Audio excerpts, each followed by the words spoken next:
Goeiemôre, daar is nog so baie om na uit te sien in vandag se episode. Natuurlik soos wat Ras ook gesê het, Martin kom 'n bietjie met ons gesels. Martin Bester van Good Morning Angels. Prof Hannes Rautenbach gaan met ons gesels oor die weer en Pieter Preuss gaan kom musiek maak. Maar vir eers voorts met ons oggendpraatjies. Ja, ek dink ek wil sommer vir julle vra, is julle versigtig wanneer dit kom by iets soos WhatsApp boodskappe? Na aanleiding van die feit dat, jy weet, 'n mens redelik bewus moet wees van boodskappe wat jy moontlik in die moeilikheid kan beland.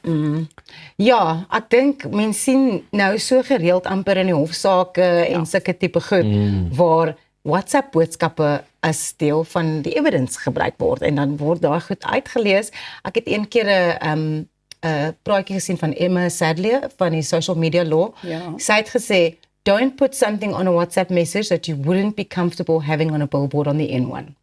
Dit maak baie sin. Baie waar, en dit is presies waarby ek wil uitkom, want die direkteur en hoof van litigasie by VDM Incorporated, Ansoy Marks, waarsku dat WhatsApp vanuit 'n regsperspektief vandag een van Suid-Afrika se grootste blinde kolle is. Nou sy sê, WhatsApp boodskappe speel toenemend 'n rol in regsaake, van buurgeskille en konflik in die werksplek tot ernstige sake en reputasiegeskille. Volgens Marks besef baie Suid-Afrikaners nie dat WhatsApp boodskappe regtens dieselfde gewig kan dra as iets wat in 'n koerant verskyn of op radio uitgesaai word nie. Ek neem aan dit sal radio of televisie wees, nie? Sy verduidelik dat WhatsApp van 'n informele kletsplatform in 'n digitale sogenaamde paper trail met werklike regsgevolge verander het. Sy waarsku dat een enkele WhatsApp boodskap wat na 'n gemeenskapsgroep aangestuur word, binne minute honderde mense kan bereik. En die delete for everyone funksie los nie die probleem op nie. Sy sê verwyderde boodskappe kan steeds herwin word deur toestel forensiese ondersoeke. Trouwens, om 'n boodskap te verwyder kan selfs geïnterpreteer word as 'n poging om bewyse te verdoesel. Skermgrepe is ook nie altyd genoeg nie. So ek dink net howe vereis in hierdie stadium wanneer 'n mens verder na hierdie storie kyk, dikwels metadata, toestelverifikasie en dan ook bewys dat die gesprek volledig en eg is. Sonder dit kan 'n skermgreep onder kruisverhoor ongeldig verklaar word. Nou stemboodskappe speel ook 'n al groter rol in hofgedinge. Hulle vang stemtoon, emosie en bedoeling vas wat as baie geldige bewys kan dien. Maar dit is ook riskant, want mense sê dikwels dinge in stemboodskappe wat hulle nooit sou neerskryf nie. So WhatsApp beïnvloed selfs kontrakreg of kontraktereg liewer. Howe het reeds bevind dat iets so eenvoudig soos 'n duimpie emoji, julle weet dis die een waarvan ek die minste hou, nê? 'n ooreenkoms kan bevestig. Ek wil nou net hierso kyk want ek sê vir jou die tegnologie werk nie vanoggend saam met my nie. So ek dink ek dink op WhatsApp duimpie. Pieter, jy's op dun ys. So WhatsApp beïnvloed selfs die kontraktereg. So ek sien net regskenners maan gebruikers liewer om WhatsApp soos e-posse te hanteer. En ek dink dit is belangrik om dit in ag te neem en in gedagte te hou. Want op die einde van die dag, ja, ek bedoel, jy wil nie in 'n hof geskil opeindig nie.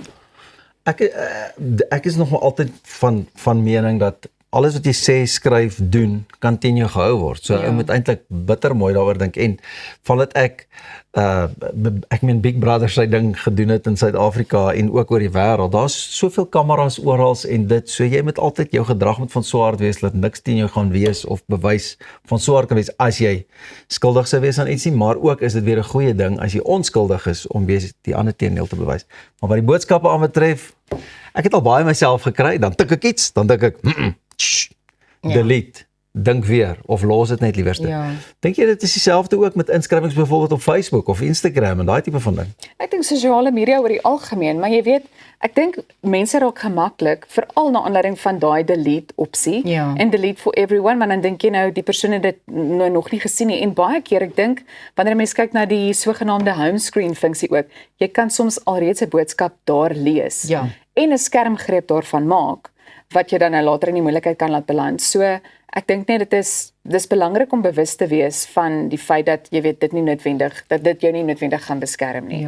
I think WhatsApp is also increasingly becoming a platform that people confirm work on, especially for the industry that we're on, when they're like, oh, can you do this at this rate on this date? And then you confirm that. So I think it is very much almost used as email, almost like how email used to be used, you know, that you can just do kind of work stuff on WhatsApp as well, which is sometimes where the line gets a bit blurred, because now it's 8 o'clock and someone's WhatsApping you about work stuff, but they wouldn't necessarily email you and expect you to reply to that email at 8 o'clock. But with WhatsApp, they can see when you've been online, if you've got that function set up, they can see that you've read it and that you may be ignoring it or you're doing something else and not responding immediately. So I think we are a little bit, it's kind of straddles the line between a social media platform and something that is like